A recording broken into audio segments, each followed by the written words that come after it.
Assalamualaikum warahmatullahi wabarakatuh. Salam dan bahagia. Perkenalkan, kami dari kelompok 3 ingin memaparkan materi yaitu penganggaran sektor publik. Sebelumnya, perkenalkan, saya Nur Alvina Damawati, NIM 2019-017047, dan teman saya Santi Nurhayati, NIM 2019-017050. Vinda Mening Tias, NIM 2019-017053. Istifarin, NIM 2019-017059. Risma Venida Utami, NIM 2019-017068. Langsung saja ke materinya. Konsep anggaran sektor publik. Anggaran merupakan estimasi kinerja yang hendak dicapai selama periode waktu tertentu, yang dinyatakan dalam ukuran finansial. Penganggaran adalah proses mempersiapkan suatu anggaran. Anggaran sektor publik merupakan instrumen akuntabilitas atas pengolahan dana publik dan pelaksanaan program-program yang dibiayai dengan uang publik. Penganggaran sektor publik terkait dengan proses penentuan jumlah alokasi dana untuk program dan aktivitas.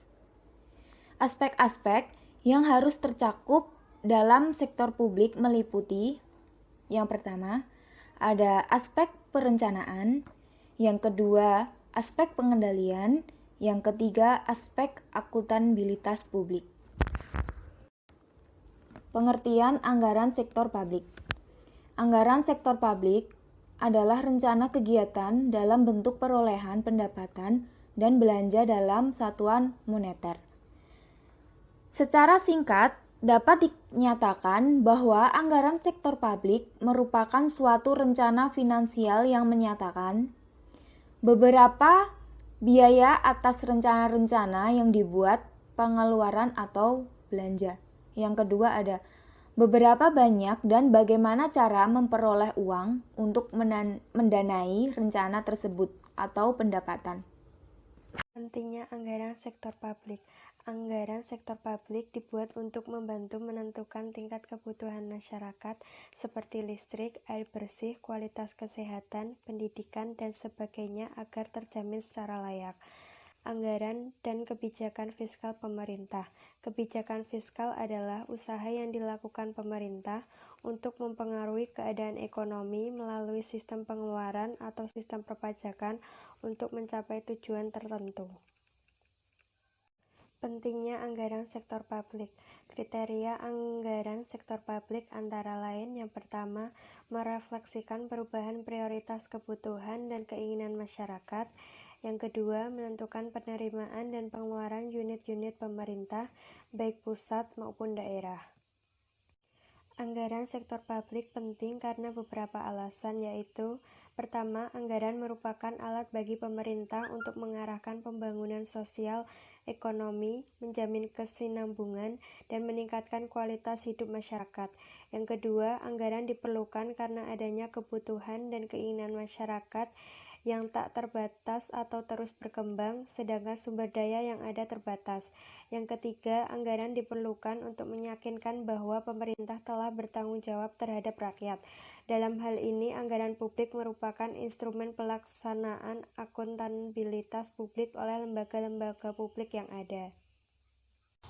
Fungsi-fungsi anggaran sektor publik. Yang pertama, sebagai alat perencanaan, alat pengendalian, alat kebijakan fiskal, alat politik, alat koordinasi, alat penilaian kerja, alat motivasi, serta alat menciptakan ruang publik. Jenis-jenis anggaran sektor publik. Yang pertama, anggaran operasional. Anggaran operasional digunakan untuk merencanakan kebutuhan sehari-hari dalam menjalankan pemerintahan. Pengeluaran yang masuk kategori anggaran operasional antara lain belanja administrasi umum dan belanja operasi serta pemeliharaan. Yang kedua, anggaran modal atau investasi. Anggaran modal atau investasi menunjukkan rencana jangka panjang dan pembelanjaan atas aktiva tetap. Pengeluaran modal yang besar biasanya dilakukan dengan menggunakan pinjaman. Prinsip-prinsip anggaran sektor publik. Yang pertama, otorisasi oleh legislatif, yang kedua komprehensif, yang ketiga keutuhan anggaran, yang keempat non-discretionary appropriation, yang kelima periodik, yang keenam akurat, ketujuh jelas, dan kedelapan diketahui publik. Faktor dominan yang terdapat dalam proses penganggaran adalah yang pertama, tujuan dan target yang hendak dicapai, yang kedua, ketersediaan sumber daya atau faktor-faktor produksi yang dimiliki pemerintah, yang ketiga, waktu yang dibutuhkan untuk mencapai tujuan dan target, dan yang keempat, faktor-faktor lain yang mempengaruhi anggaran. Pengelolaan keuangan publik melibatkan beberapa aspek, yaitu aspek penganggaran, aspek akuntansi, aspek pengendalian, dan aspek auditing. Prinsip-prinsip pokok dalam siklus anggaran. 3. Pertimbangan ekonomi mengapa pemerintah perlu terlibat dalam bisnis pengadaan barang dan jasa, antara lain meliputi stabilisasi ekonomi, redistribusi pendapatan, dan alokasi sumber daya.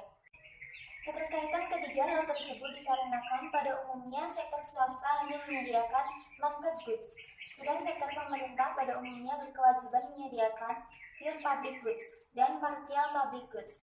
Selama ini, kapabilitas dan efektivitas pemerintah dalam perencanaan dan pengendalian keuangan dirasakan masih terlalu lemah. Lemahnya perencanaan anggaran memungkinkan munculnya underfinancing atau overfinancing yang akan mempengaruhi tingkat efisiensi dan efektivitas anggaran. Pada dasarnya, prinsip-prinsip dan mekanisme penganggaran relatif tidak berbeda antara sektor swasta dan sektor publik. Selanjutnya, selama ini kapabilitas dan pemerintah dalam perencanaan dan pengendalian keuangan dirasakan masih terlalu lemah. Lemahnya perencanaan anggaran memungkinkan munculnya underfinancing atau overfinancing yang akan mempengaruhi tingkat efisiensi dan efektivitas anggaran. Pada dasarnya, prinsip-prinsip dan mekanisme penganggaran relatif tidak berada antara sektor swasta dengan sektor publik. Siklus anggaran meliputi 4 tahapan, yaitu yang pertama, tahapan persiapan anggaran, yang kedua, tahapan ratifikasi, yang ketiga, tahapan implementasi, lalu yang keempat, tahapan pelaporan dan evaluasi. Sekian presentasi dari kelompok kami, kurang lebihnya kami mohon maaf. Salam.